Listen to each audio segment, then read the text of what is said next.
Since the beginning, humans have resorted to violence as a way to settle disagreements.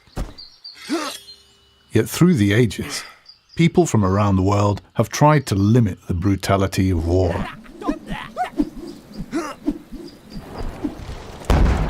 It was this humanitarian spirit that led to the first Geneva Convention of 1864 and to the birth of modern international humanitarian law. Setting the basic limits on how wars can be fought, these universal laws of war protect those not fighting, as well as those no longer able to. To do this, a distinction must always be made between who or what may be attacked and who or what must be spared and protected. Most importantly, civilians can never be targeted. To do so is a war crime.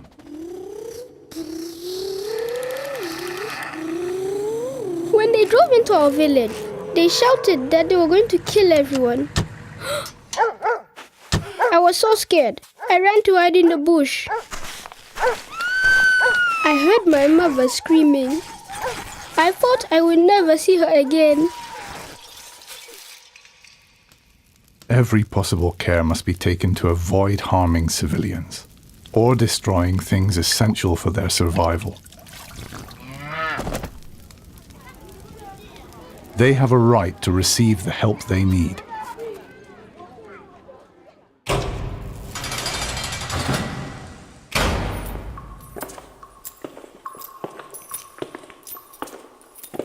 The conditions prisoners lived in never used to bother me. People like him were the reason my brother was dead. He was the enemy and was nothing to me. But then I realized that behind bars, he was out of action and no longer a threat to me and my family. The laws of war prohibit torture and other ill treatment of detainees, whatever their past. They must be given food and water and allowed to communicate with loved ones. This preserves their dignity and keeps them alive.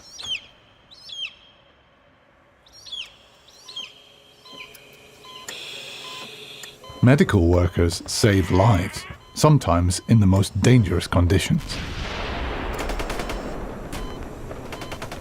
Fighters from both sides were wounded in a deadly battle. We were taking them to the nearest hospital. At a checkpoint, a soldier threatened us to treat his men only. We were running out of time, and I was afraid that now all of them were going to die. Medical workers must always be allowed to do their job, and the Red Cross or Red Crescent must not be attacked. The sick or wounded have a right to be cared for, regardless of whose side they are on.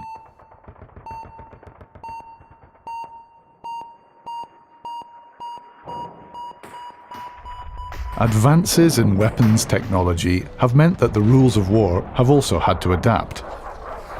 Because some weapons and methods of warfare don't distinguish between fighters and civilians, limits on their use have been agreed.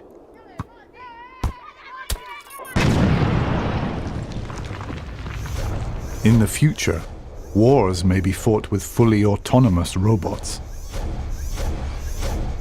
But will such robots ever have the ability to distinguish between a military target and someone who must never be attacked?